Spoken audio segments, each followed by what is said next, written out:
first arrived on the scene in the WWE. Pro wrestling may be built up on respect, and plenty of wrestlers are very respectful and friendly to each other, but, well, sometimes that just goes poorly. I'm D-Wick, and these are the 10 matches that turned into real-life fights, and unfortunately, this glorious phenomenon known as the shoot fight, it just hasn't happened 10 different times in the WWE, so prepare for more than just the WWE.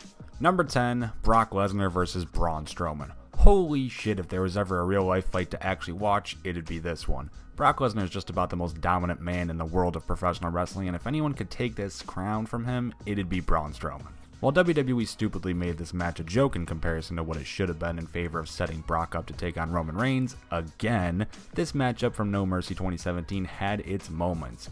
Damn did it have its moments, specifically the one where Braun decided to knee Brock in the head, and the Beast Incarnate decided to enact revenge through the sheer force of his fist going through Strowman's skull. Seriously, holy shit, look how hard he is legitimately punching that man in the face. Are you okay, sir? 2K19 copies, Amazon gift cards, healthcare, and more when you enter our giveaway in the description down below. Strowman, that clubbing. Oh, wow. A knee to the jaw. A knee to the jaw. He caught Lesnar good. Number 9, New Jack versus Gypsy Joe. Jesus Christ, New Jack. I actually managed to scrape that devious face out of my mind, but he's burned it right back as I now remember what fear would look like if it were a person.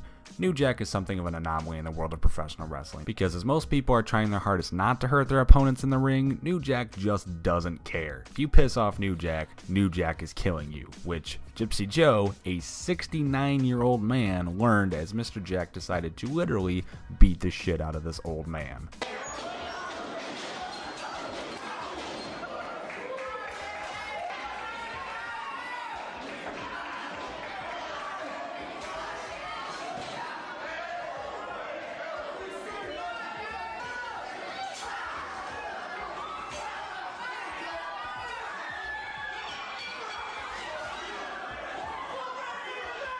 Number 8, New Jack versus Vic Grimes. Hello once again, New Jack. You still scare me, and I still have a feeling that if I really tried, this entire list could be filled with just clips of you murdering people. Why do I feel like he's actually murdered someone before?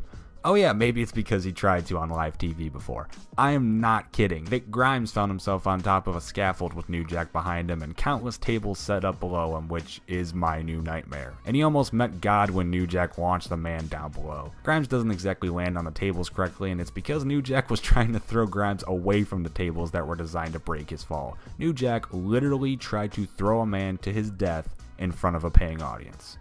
Now whip. Oh no! No! No! Please no!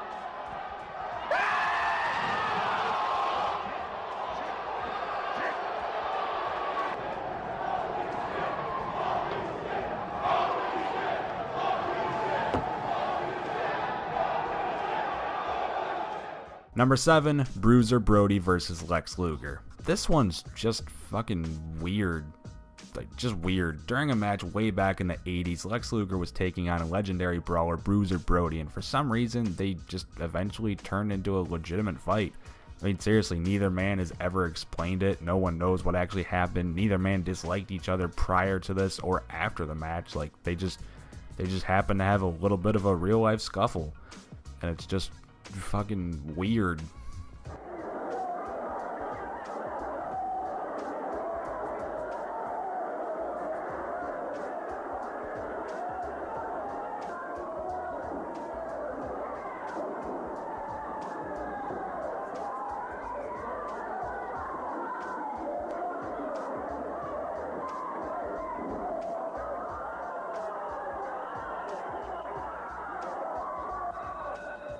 Number 6, Goldberg versus William Regal. William Regal is one of the most gifted and naturally talented men in the history of professional wrestling. Through determination and technical prowess, Regal could stretch a classic match out of just about anyone. Goldberg is none of these things, instead being the wet dream of Vince McMahon in the form of a muscular dude with a bad habit of running at people in full speed.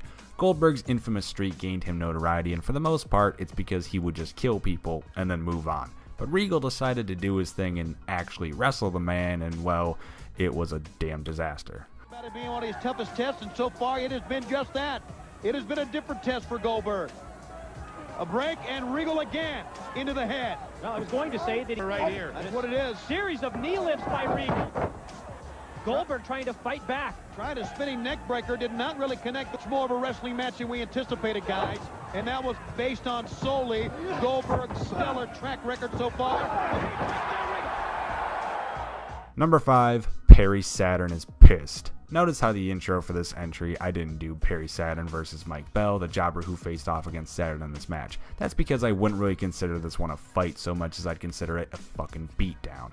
Mike Bell made a botch that sent Perry into a goddamn frenzy, and onward he went, just literally beating the hell out of this poor nobody. His punishment? Moppy. What's your favorite WWE punishment? Because if it's not Moppy, it might just be Festus. Let us know in the comments down below with the hashtag DW. Saturn rolling on his shoulder. Wait a minute. Boy, you're talking about Saturn opening up on Mike Bell, and here it goes. Wow. You don't want to make Perry Saturn. Oh, man. Oh, right on. But Saturn is eating this young man alive. Having him for lunch here on Metal. Oh, right under the jaw. Number 4, Antonio Inoki versus the Great Antonio.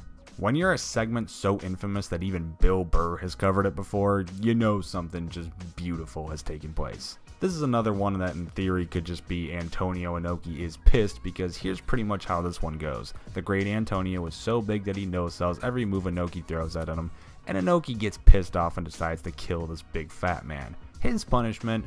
Founding New Japan Pro Wrestling. Wait, what? 軽々と引っ張った時にはびっくりしましたね。さあロープに振りましたグレートアントニオ。しかしロープのリバウンドを利用しても、難なく猪木のこういったパンチコーナー非常に鈍い音がしますよね。そうですね。やはりねこれ打ってるよりも近い。5発、6発、7、8つ、心。Number 3, JBL versus the Blue Meanie. What the fuck? John Bradshaw Layfield is something of a bully, and when I say he's something of a bully, I mean he's a fucking cock. He's bullied Justin Roberts and possibly Mauro Ranallo both out of the company, he's drunkenly called out wrestlers on live TV, and worst of all, he hurt our favorite Blue World Order member. I don't know. But the Blue Meanie is one of those classic ECW characters who decided to show up to ECW One Night Stand in that big brawl against WWE wrestlers, and, well, this is what happened. Help out his boss. Oh, he's got popped in the face. Novel's holding his ankle. JBL's bleeding, though. Watch out. Clothesline from hell. Number 2, Daniel Puder versus Kurt Angle. And one of the most infamous Tough Enough moments of all time, if not pretty much the only memorable Tough Enough moment ever, Kurt Angle came out and challenged all the rookies to a real-life fight. This was kind of normal. I'm pretty sure Big Show came out and like body slammed them all and then did a big chop to their nuts or some dumb shit. So wrestlers coming in to check things out isn't that out of the ordinary shit. Even in the revamped 2015 Tough Enough that I really liked and watched for some reason, Seth Rollins made an appearance and he was the WWE champion at the time. So that's credibility, right? Puder, who had legitimate background knowledge in UFC holds, stepped up to the fight and got Angle down into a legitimate armbar, nearly tearing the Olympic hero's arm right out of its damn socket. Can you imagine a rookie slaying a veteran like that on live TV? On Tough Enough? Jesus. You want to get in the ring? I guess Kurt's not through. You want to get in the ring with me? Get your in the ring. Here's Daniel. Hold up. Shoot and whatnot. You know what Kurt Angle. I'm going to predict it's a matter of time for Kurt Angle to twist this Kurt Angle up like a bottle cap. Kurt Angle, and so much for the UFC. And by the looks of it, none of you are tough enough. Now get out of my face. And number 1, the mass transit incident. You thought New Jack was gone. Yeah, we're never gonna be that lucky, okay? A young man who was 17 at the time convinced Paul Heyman during an ECW live show that he was a legitimate pro wrestler and could fill in for another wrestler during a tag team match who had been running late, and thus, mass transit was born. Heyman hesitantly accepted the offer, and unfortunately, New Jack was in this match. Fucking New Jack. Guess where this one goes.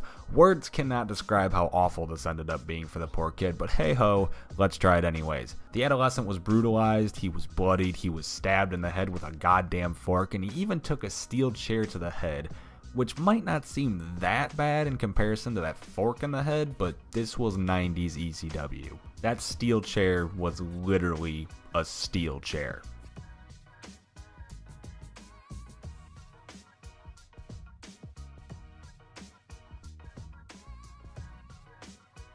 And those are the 10 WWE matches that turned into real life fights. What are your thoughts? Let me know on Twitter at DWicketYT and in the comments down below, along with that comment question of the day with the hashtag DW. Be sure to like and subscribe as long as those notifications are on. You just shouldn't have to worry about New Jack showing up at your door, probably.